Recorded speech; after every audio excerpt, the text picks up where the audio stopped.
I've analyzed all 27 of Slipknot's music videos. And as a professional therapist, I'll show you what I learned as I steeped myself in the world of Slipknot and alert you to why this matters for you, your life, and your mental health in the immediate moment.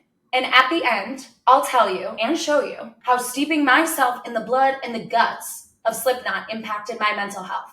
My first take at Slipknot, and honestly, many videos thereafter my first one, I was terrified. I had heard even growing up that metal music and Slipknot was from the devil. But I really wanted to understand what the appeal was. So I tried to stomach the blood, the gore, the scary masks, and push past the violent aesthetic. And from there, it didn't seem to get much better. Let me just show you. I want to slit your throat and fuck the wound. I'll take a bite out of that shit you call a heart. But again, I was committed to this bit. I was committed to the journey. And it was a long journey. Hours and hours, 60 hours of analyzing, watching, thinking, reading, learning about Slipknot. And I started to get curious and ask myself, what is this band trying to say? What is this band all about? And as I started to pursue this answer, I really started to see something unexpected. And among the discography, one song really gave me pause. Every other song seemed to make sense in light of this one. And through the lens of this song, the whole band's ethos started to make sense to me. And it helped me gain a new perspective, not only on who Slipknot is and what they stand for, but who their fans are, who maggots are. And that one song is The Devil and I.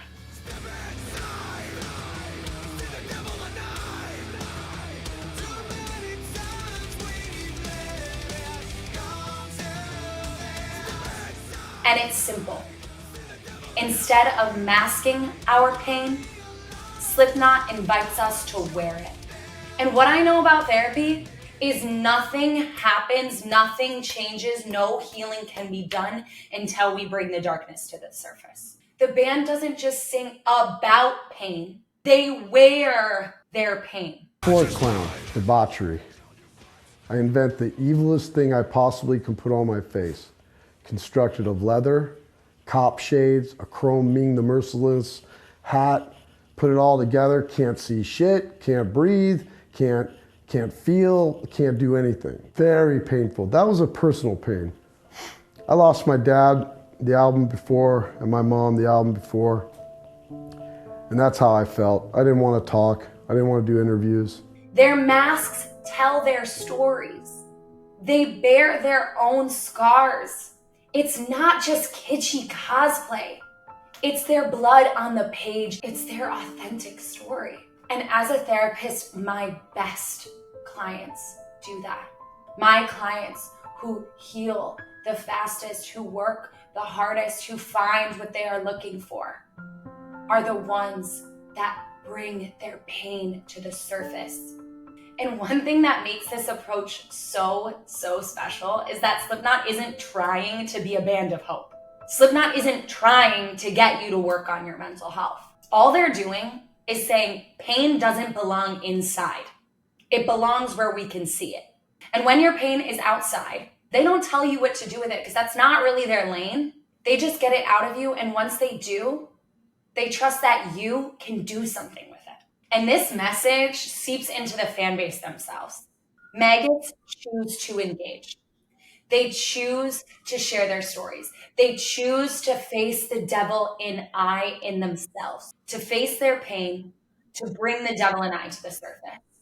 Maggots are courageous. They actually lean into the ethos of this band. And I know that because we had hundreds of Slipknot fans open up in our comments over the course of this journey.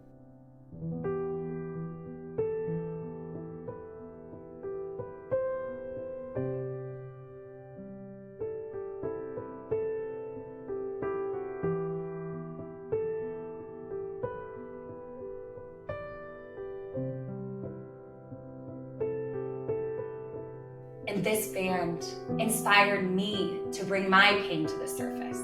So I actually hired a makeup artist, the incredible Chevy Marie, to make me my very own Slipknot mask. She's done the makeup of some of my personal favorite bands, like Sleep Token, Ice Nine Kills, Black Veil Brides, and so many more.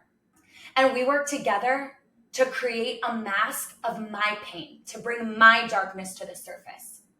So I want to share with you my story and then show you my mask.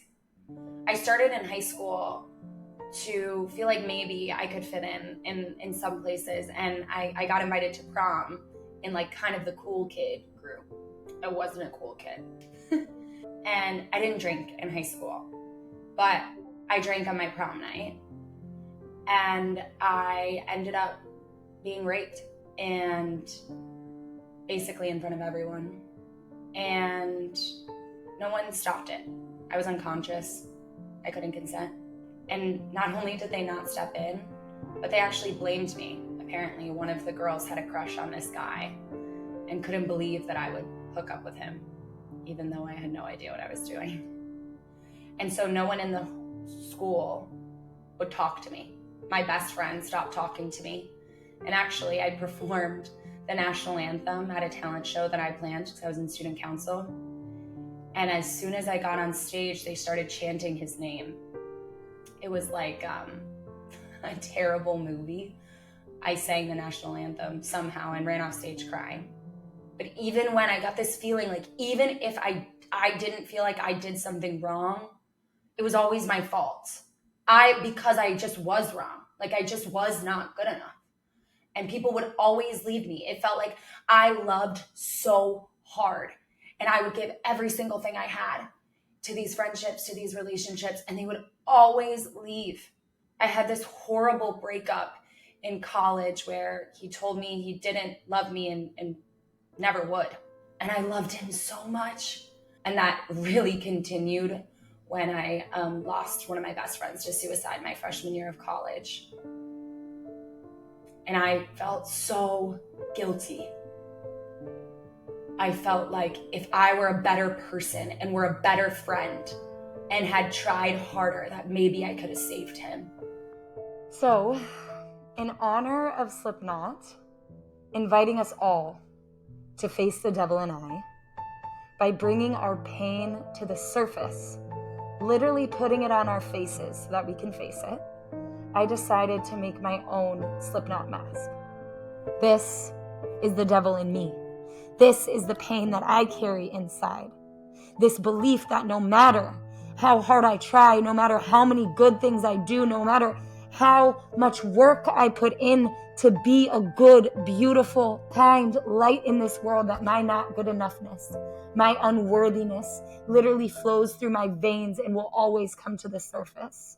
That my wounding will always be exposed, that I cannot be good enough to cover up for my lack. That's the devil in me. And you have one too. And Slipknot calls us to face it, to expose it, to bring it to the surface. Because when you face the devil in you, you gain power over it. So every time you listen to Slipknot, I want you to hear that message. That when you face the devil in you, you can overcome it. You gain power over it. Because it's not in you anymore. You're not shoving it down. It's in the light. So bring it to the light. Share what the devil in you is in the comments by tagging out HeartSupport, and we will encourage you. We'll support you. We'll speak against that devil in you and help you overcome it.